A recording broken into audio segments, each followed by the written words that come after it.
The Ninja Turtles have been around for as long as I can remember. That's probably because they've been around for longer than I have, and have managed to stay teenagers for longer than I did. And that's just not fair. If you grew up in the 80s, odds are you probably grew up reading, watching, or chewing the heads off the Ninja Turtles. I know I definitely made up for lost time in the 90s. Sorry about the leg, Mikey.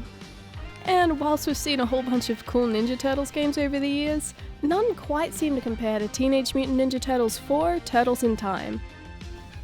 Turtles in Time began its life as an arcade machine in '91.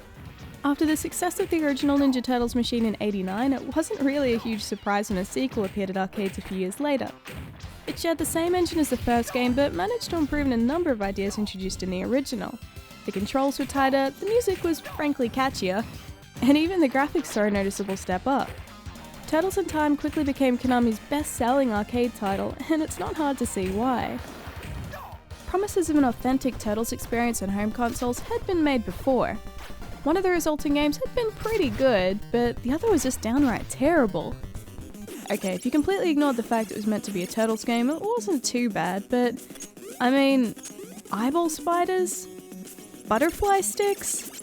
Twisty helicopter eyes? Jumping, I don't even know what that's supposed to be. But then, in 1992, the impossible happened. Something we never saw coming, something no one could believe. They cancelled MacGyver! And Turtles in Time was ported to the SNES, and it was almost exactly the same as its original arcade release. The game opens as Krang deviously swoops down and steals the Statue of Liberty on the evening news.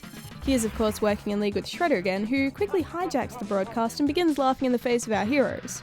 The Turtles shout a few witty insults back at the TV in the hopes that the transmission works both ways, and thus our journey begins.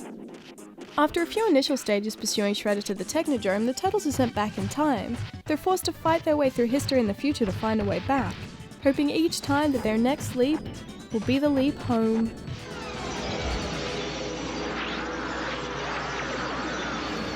It actually taught me a lot about history when I was growing up too, like how the dinosaurs were around as far as 2.5 billion years ago. This science book tried to tell me they didn't show up until 230 million years ago. And that's why you shouldn't read books. Konami have done a pretty incredible job making the game feel just like the cartoon. The story, the animations, even the humour all feel like they've been lifted straight from the series. And then of course there are the Turtles themselves. As you'd expect, you can play as any one of the 4 Ninja Turtles. No, not her. Each turtle controls slightly differently, moving and attacking at different speeds and in different ways. Leonardo is the most balanced, with reasonably powerful attacks and an average running speed. Donatello has a much longer range with his staff, but moves and attacks much slower than any of the others. Michelangelo meanwhile has more powerful attacks, but again moves slower because of this, and Raphael has the shortest reach, but is able to move much faster as a result. These skill sets support a variety of playing styles and remain well balanced across the board. Regardless of the turtle you choose, the combat's always incredibly responsive. You're never left fighting with the game for control, and it goes without saying that when you're playing a brawler, that's definitely a good thing. I said it anyway. On your way through the story, you'll find yourself faced with a whole bunch of iconic characters from the Turtles universe. Most of the major villains show up at some point in the form of boss fights, but even minor enemies like Mouses and Roadkill Rodney appear from time to time too. And of course, where would Shredder be without his faithful hired goons? Like in the cartoon and the comics, the soldiers of the Foot Clan form the majority of your enemies in Turtles in Time. Under normal circumstances, these guys would usually be wearing purple, but a video game release is a time for festivity and celebration. Or at least, so it appears.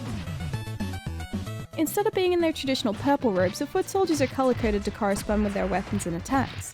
This is actually a lot more helpful than it sounds.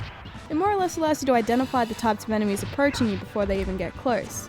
And when some of them have swords, others have whips, some jerks just block all of your attacks, and others have the power of heart, it's definitely a nice touch.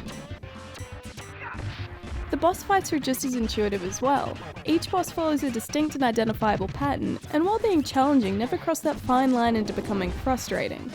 Jesus, what happened to your legs? What you say?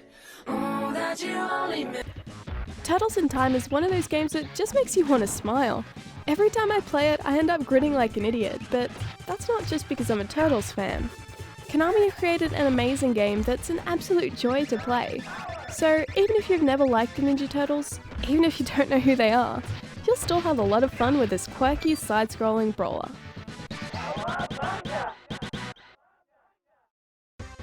So what are some of the brawlers that you guys think are cool? Let me know in the comments below.